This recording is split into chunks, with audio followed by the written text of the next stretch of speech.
voy o'li, mana bu ishni qilgan ustalarni kattaoyim ko'rganlarida-chi, dabdalasini chiqargan bo'ladilar. Qara tishlaganini shuncha idishni. Azdaki bu san'at asari, aka.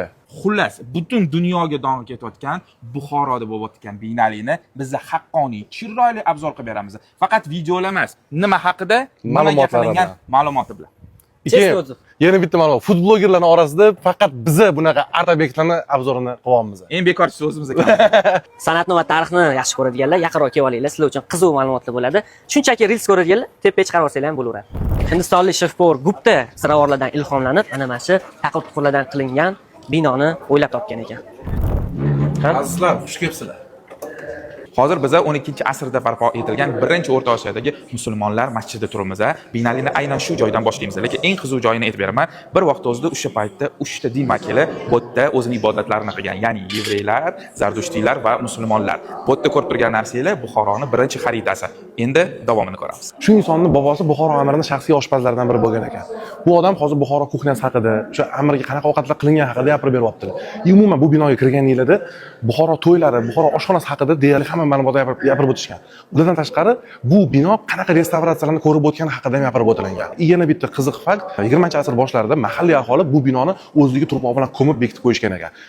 Sababi ruslar bosqinida ko'p masjidlarni, ko'p madrasalarni yo'q qilishgan sababi bu eng qadrli, eng eski masjidlardan bo'lgani uchun saqlab qolish maqsadida turpoq bilan bekitib ko'mib qo'yishgan ekan. 60-yillargacha yaqin bu bino ko'milib yotilingan. Sovet ittifoqi paytida arxeolog Shishkin degan inson bu masjidda topilganda ko'lab eski fundamentini ochib ko'rsatib bergan ekan. Zardushtiylar dini paytdan qolgan fundament ustida o'sha masjid davom etilgan. Bu yerdagi 3 ta installyatsiyada qozog'istonlik Aysultan Seyit juda ham chiroyli narsani ifoda etgan ekan. Ya'ni ruhiyatda 3 ta holati, qaysi holatda qanday o'zimizda yuragimizda xastaliklarni, ruhiyatimizni his qilishimiz. Buni kelib bir minutdan bo'lsa ham har birini ko'rib chiqqaninglar maqsadga muvofiq bo'ladi. Orqamda turgan installyatsiyani ko'rasizlarmi? Bu Mo'g'ul shamanining 7 ta sirli eshigini belgisi ekan. Bilasizlar, ular otlarni yaxshi ko'radi, muqaddas hisoblashadi va shuning uchun otni yoli sochlaridan shunaqa chiroyli dekoratsiya yasab qo'yishibdi. Har bir odam ichida o'zini oriqlari, o'zini hissiyotlari bo'ladi. Hozir men turgan installyatsiya ham braziliyalik bitta san'atkorni o'zini orig'ini ko'rinishi. U o'zini orig'ini shunaqa kosmos tarzida ko'rar ekan. E'tibor beringlar musiqaga. Musiqa ancha dardlarni davolay olish xususiyatiga ega, bilasizlar. Bu installyatsiyani litvalik san'atkor yaratgan ekan. Ibn Sinoni ishlaridan ilhomlanib. Bu ko'rayotgan narsalar o'tfe ekan. Odam siqilganida, qanaqadir depressiyaga kirganida o'tfe aynan shunaqa qora rangga kirar ekan va musiqa buni davolay olar ekan.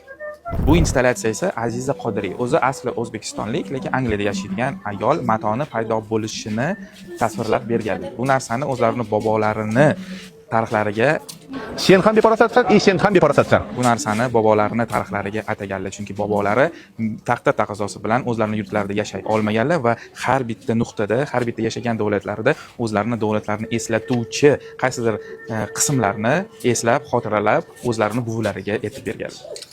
O'tmish bilan kelajakni yonma-yon kelganini ko'rganmisizlar? Orqamda turgan installyatsiyani xitoylik mashhur artist ko'rishingiz mumkin. Eski zamonning keramikasidan hozirgi zamonning iPhone'ini yasab qo'ygan. Gap bo'lishi mumkin emas.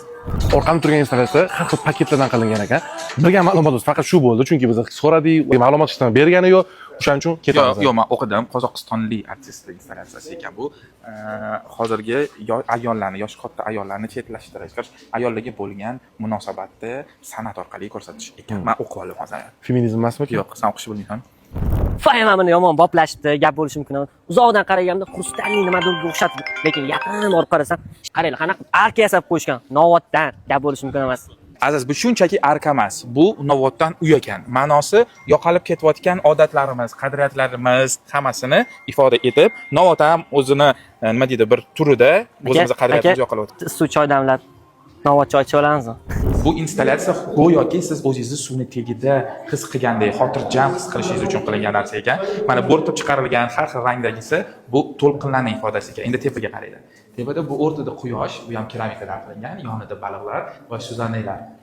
Juda ham bir chiroyli va juda ham xotirjamlik, sokinlik beradigan installyatsiya bo'lgan ekan.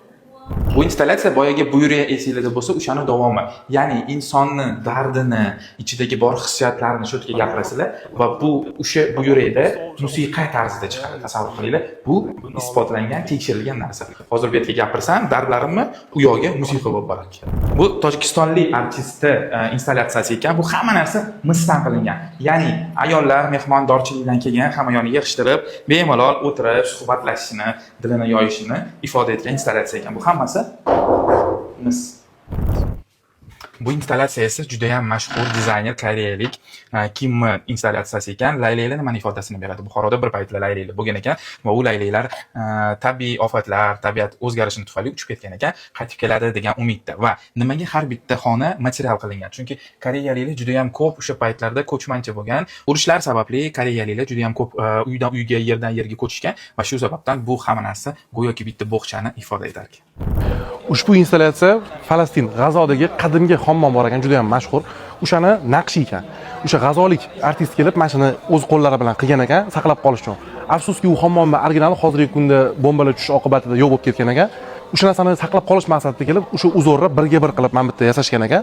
Eng qizig'i, mashina kayflarini yig'ishdagi rasvorda ishlatilgan qum G'azodan olib kelingan qum ekan. Imkon qadar to'liqroq ma'lumot berishga harakat qildik, lekin bu to'liqona ma'lumot emas. Sababi juda ham ko'p, yana boshqa installyatsiyalar bor, lekin sizda kelib ko'rish imkoniyati bor. Sababi Beynali выставкасы noyabr oxirigacha davom etadi. Bu videoni buxorolik yoki Buxoroga kelmoqchi bo'lgan yaqin insonlarga jo'natib qo'yinglar. Agar mehnatimiz yoqqan bo'lsa, bitta like qo'yamaysizlar. Bittagina like va shuncha mehnatga kommentariy yozinglar, podpiska bosinglar va albatta repost qilinglar va biz sizlarga shunaqa chiroyli ma'lumotlarni yetkazib beramiz. Feministlar, azdagi feministlar.